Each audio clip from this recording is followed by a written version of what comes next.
The portentous remarks of the narcissist. It is well known that our kind operate by the wearing of masks. We have learned how to portray those emotions which we do not feel. We have ascertained that in certain situations we are expected to respond in a particular way.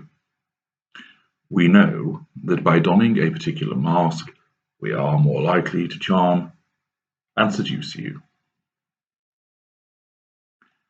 We are aware that maintaining a certain mask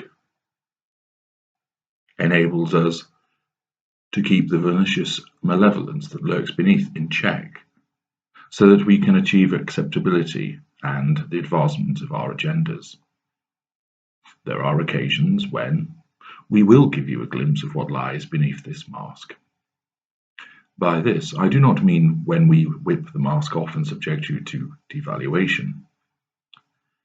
That is largely an instinctive act on our part and purposeful when done by the Greater Narcissist. I also am not making reference to when the mask fractures as a consequence of the ignition of our fury, and the lesser and mid-range of our kind are unable to keep the mask in place, so that the ignited fury erupts and the malicious beast is unleashed.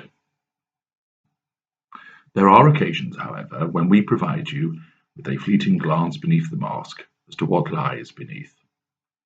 When this does happen, it happens during the seduction period. Sometimes it might be as a consequence of the effect of a particular agent during that period, for instance, alcohol. Sometimes, and especially with the greater of our kind, it is done as a deliberate act in order to gauge your reaction. In such an instance, we tell you of what lies ahead to see if you balk at the suggestion, or that more likely you respond in a sympathetic manner, or even by way of denial. For instance, you might respond, "I couldn't ever imagine you doing that."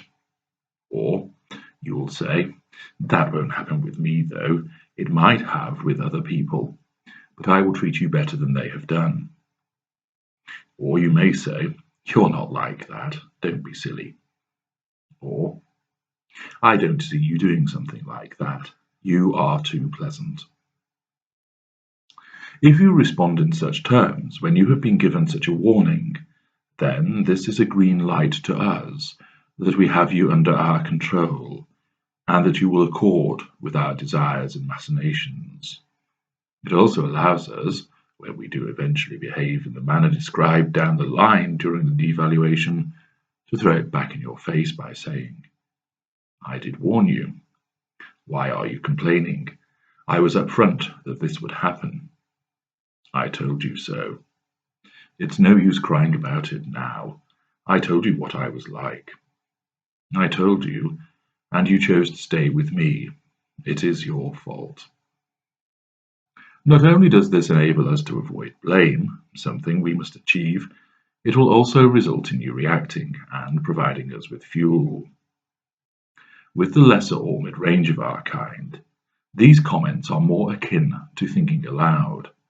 The mask does slip, unintentionally for a moment, through the explanation of a future behavior, before there is a realization as to what has been said, and the disclosure is brushed to one side, denied, or passed off as a silly comment owed to drink or perhaps being tired, for instance.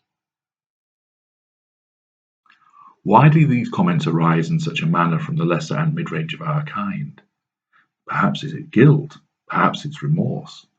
No, because those emotions are not felt by our kind. It arises from a lack of control. The bad behavior that will arise at some point is lurking beneath the surface, and like a cat fighting to get out of a sack, it is always wanting to make an appearance, but it is prevented from doing so by the maintenance of the mask that is worn.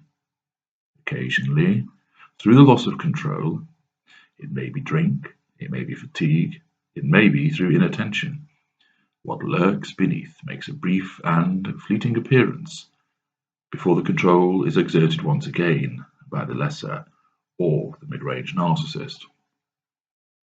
With the greater, these comments are said deliberately, as part of a test, and also of the playing of the games that the greater enjoys. Here are 15 portentous show and tells of our kind. Should you ever hear these comments during the seduction period, you ought to pay heed to the warning that you are actually being given. 1. I am a bad person, really. 2. I will only hurt you. 3. You should stay away from me. 4. I do bad things. I cannot help it. I always do. 5. I will make you wish you had never met me. 6. It will go wrong. It always does. 7. You will end up hating me. 8. You don't know what you are getting into with me. 9. You shouldn't do this. 10. You should leave while you can. 11. This is going to turn out badly. 12. I have to hurt people. 13. I don't want to hurt you, but I will. 14. I just want to fit in. 15. I'm not what you think I am.